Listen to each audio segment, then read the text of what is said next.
Let's open our Bibles in the book of Acts. In the book of Acts, chapter 9, verse 21 to 22.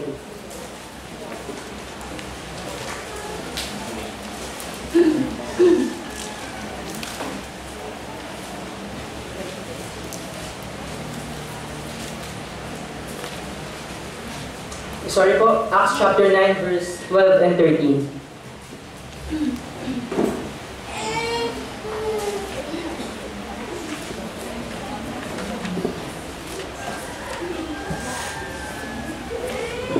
Babasahin ko po.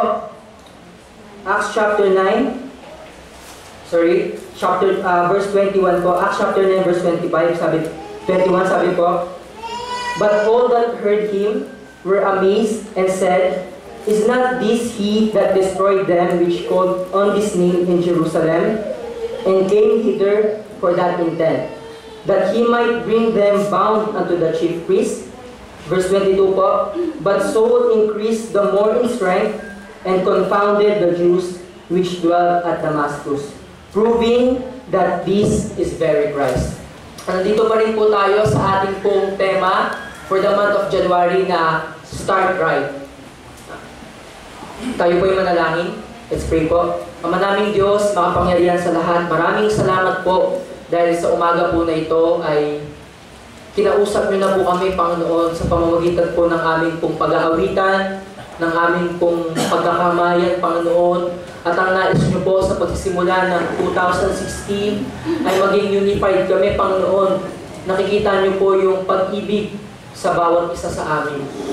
Panginoon, sa umaga na ito, ang aming pong dalangin, ikaw po ang siyang mailakila, maitaas, mapapurihan sa aming pong pakikinig ng inyong salita. Anumang distraction na gagawin ng kaaway ngayon, upang hindi po namin mapakinggan ng inyong salita, itali niyo po ito, Panginoon. Huwag niyo po itong hayaan na makapanaig sa amin. At tulungan niyo po kami na maging bukas ang aming puso at isipan upang tanggapin ang inyong salita ngayong umaga.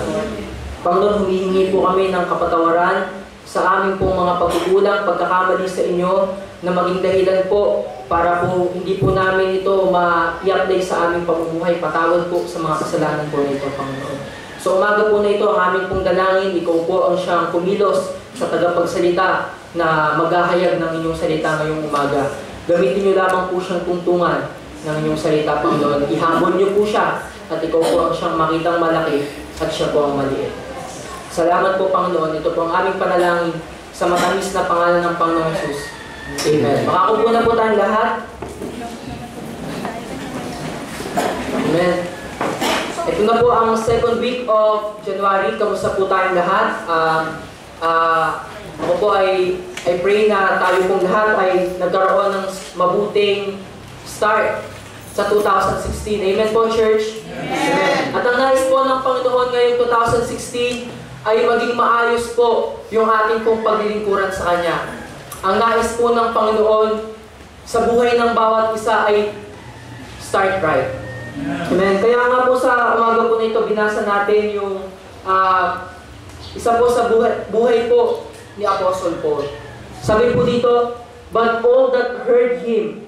Sino po itong him? "But all that heard him were amazed." Ang him po na tinutukoy dyan si Paul. Pero po siya pa po niyan ay si Saul. Sabi po, and said, "Is not this he that destroyed them which called on this name in Jerusalem, and came hither for that intent, that he might bring them bound unto the chief priest?" Hindi ba ito yung tao na kumukuha? Or siya yung nagbabound, siya yung inaaresto niya yung mga nangangaral sa pangalan ng Panginoong Jesus? Bakit ngayon nakikita natin siya na siya naman ang nangangaral? Pero ano po sabi ng verse 22? Sa lahat po ng sinabi na yun, "But Saul increased the more in strength, and confounded the Jews which dwelt at Damascus, proving that this is the very Christ." Bakit po kaya, ang una po natin magiging tanong dito ay, bakit po kaya nagtataka itong mga tao na to kung bakit po si Apostle Paul ay nangangaral ng Ebanghelyo? Nagtataka sila kasi itong tao na to, nakita nila, na-witness nila itong buhay ng tao na to, na siya mismo yung nagpe-persecute doon sa mga mananampalataya. Dahil po noong unang panahon, pag po kayo mananampalataya, kayo po ay nananampalataya sa pangalan ng Panginoong Hesus, kayo po ay aarestuhin. Bawal po sa kanila ito. Ngayon, ano pong ginagawa po ni Apostle Paul? Buksan po natin ang Bible natin sa Acts chapter 9 verse 1 and 2. Bakit po kaya, ano po yung ginagawa nito si Saul? Sabi po ng Acts chapter 9 verse 1, And Saul, yet breathing out threatenings and slaughter against the disciples of the Lord, went to the high priest and desired of him letters to Damascus, to the synagogues, that if he found any of this way, whether they were men or women, he might bring them bound unto Jerusalem. Ito po pala si Saul, ang trabaho po pala niya, ang naisin po pala niya, ay makakuha po ng mga Kristiyano na ikukulong. Pero bakit po dun sa binasa po natin sa verse 21, ang sabi po, siya na po yung nangangaral. Siya na po yung dating inaaresto niya, siya na po ngayon yung dapat aarestuhin. Kaya nga po ito ang ganda ng simulain eh. Kapatid, pag tinignan natin yung buhay ni Saul na naging mananampalataya, ang ganda ng ginawa po niya, ang ganda ng simulain niya po eh.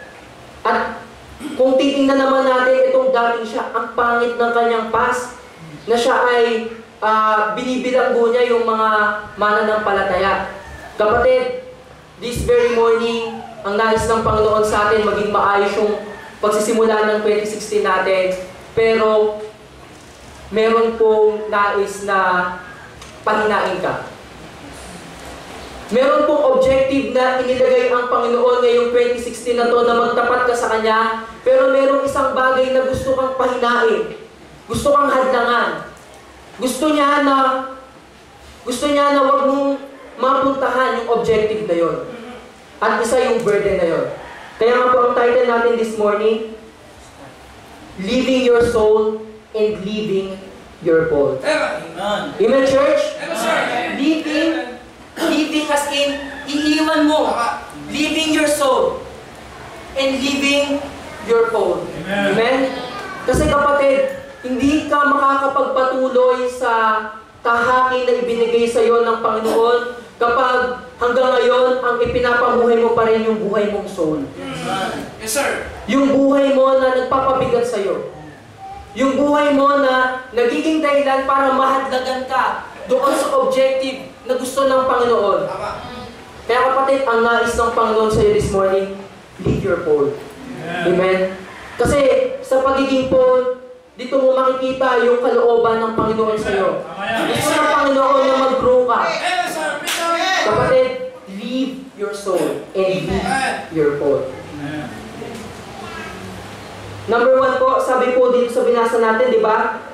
Si Saul, and yet breathing out threatenings and slaughter against the disciples of the Lord, went to the high priest. Ano po sabi ng verse 2? And desired of him letters to Damascus. Sabi po dito, Si Saul po, hindi lang siya nanghihingi ng legality. Hindi lang po nanghihingi. Siya po may desire. Ang desire niya po na yung mga mananampalataya, yung mga Kristiyano noong unang panahon, maipabilanggo niya. alam niyo po, ang masasabi po natin dito, ito po yung buhay ni Saul nung siya po ay hindi pa mananampalataya. Kaya nga sabi po, a life without the Lord is a life full of self-righteousness and self-glory. Alam niyo po, dahil po si Saul ay hindi pa po nakakakilala sa Panginoon, dahil po si Saul ay hindi pa po mananampalataya, akala niya yung ginagawa niyang bagay na ito ay tama. Sa paningin niya, ito yung tamang gawin. Sa paningin niya, ito yung maganda. Kasi ito po yung trabaho ni Saul eh. Ito po yung gawain niya na huhulihin niya po, aarestuhin, bibilangguhin niya po yung mga mananampalataya. Kapatid, kamusta ka nung ikaw ay hindi pa mananampalataya sa Panginoon? Nung hindi ka pa nakakakilala? Di ba, yung buhay mo, akala mo tama lahat? Di ba yung buhay mo wala kang iniisip na, ay, gusto ba ng Diyos yung ginagawa ko? Gusto ba ng Diyos yung umiinom ako? Gusto ba ng Diyos na nakikipagchismisan ako? Hindi! Nung panahon na tayo po ay hindi mananampalataya, wala tayong pakialam. Sa paningin natin, ito yung tama. Sa paningin natin, ito yung maganda.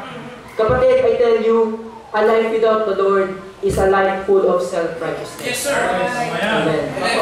Kaya nga po kapatid, mahalaga. Dapat maunawaan natin na mahalaga po yung mag-soul winning eh. Kasi tayong mga mananampalataya, alam natin yung buhay nung hindi pa tayo mananampalataya. At tayo may kilala tayong hindi mananampalataya, hinahayaan na lang natin siya na mabuhay doon sa buhay niya. Kapatid, ano yung ginagawa mo para sharean siya?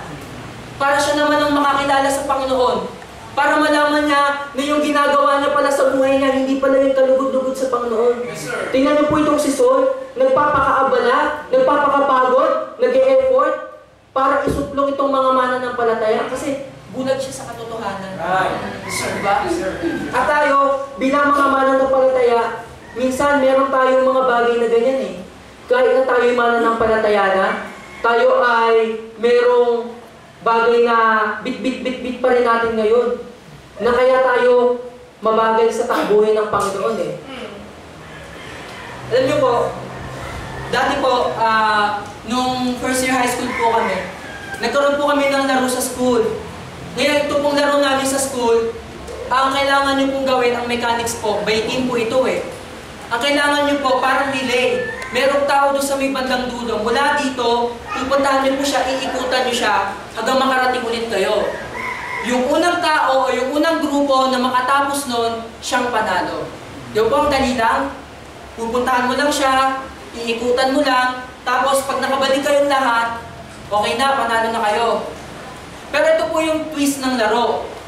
Ang twist po ng laro, kailangan may hawak ka na isang paper plate, isa pang paper plate, tapos may isang paper plate pa dito, tapos meron pa sa kilikili, dalawa, tapos meron pa dito. At kailangan po, lahat yon iikutan mo siya nang hindi yung nalalaglag. At kailangan po, nagpapaypay ka pa. Madali po ba? Di ba kanina po parang ang dali, pupuntahan mo lang siya, iikutan mo lang siya. Pero ngayon, meron ka pang kailangan na keep mo. Kailangan hindi mo mahulog. Kaya nga po yung mga kasama ko, halos magaganyan-ganyan po sila eh. Halos ginawa po talaga namin yung lahat para lang hindi mahulog. Kapatid, yung buhay natin na meron tayong keep, na nais ng Panginoon na may takbuhin tayo. Yan ba ay nakakapagpabilis sa'yo, nakakapagpagaan sa'yo ng paglalakad mo sa takbuhin ng Panginoon o nakakapagpabagal sa'yo? Kasi kapatid, tingnan mo yung bagay na kinikip-kip mo ngayon. Bakit mo siya kinikip-kip? Bakit nasa iyo pa rin? Yan ba ay mabuti? Yan ay kasalanan. At alam mo kapatid, ang isang dahilan kung bakit tayo bumabagal sa takbuhin na iniatang sa atin ng Panginoon dahil sa kasalanan natin. Sir. Brad, ang hirap namang umatin ng prayer meeting kasi may gala pa kami. Diba? Sabi ng Panginoon, tuwing Sunday, nandito ka sa araw ng pananambahan. Sir, may project kami. Diba? Meron kang inuunang burden sa buhay mo. Meron kang inuuna sa sarili mo na inuuna mo kaysa sa paglakad o pagtakbo sa takbuhin na iniatang sa iyo ng Panginoon. Sir. At lahat po tayo meron yan. Nandito po tayo, hindi po aksidente, kasi lahat tayo, sa puso natin, alam natin na may bagay tayong ipinag-aalala. Kinikip-kip natin, kinukuha natin, tinatabi natin, kasi sa atin mahalaga yun. Pero sa paningin ng Panginoon, anak, bitawan mo na yan. Diba? Lord, ayoko kasi mahalaga tong bagay na to eh. Gusto ko tong bagay na to. Hindi anak, bitawan mo na yan. Ngayon tayo nami-misinterpret natin ang kalooban ng Panginoon kasi bakit kailangan tanggalin ko ito? Gusto ko itong bagay na ito.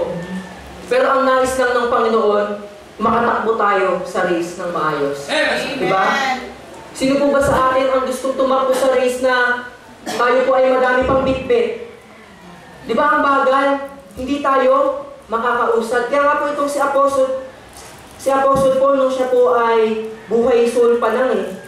Sabi po, yet breathing out threatenings and slaughter against the disciples. Ito po yung buhay ni Saul.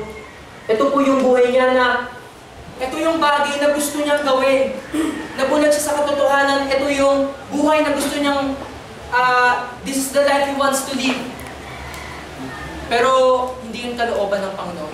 Kapatid, ano yung bagay sa buhay mo na nagiging dahilan para maging mabagal ka sa gawain ng Panginoon? Kamusta yung ministry mo? Napapabayaan mo ba? Nakakapaglingkod ka ba ng maayos sa Panginoon? Di ba?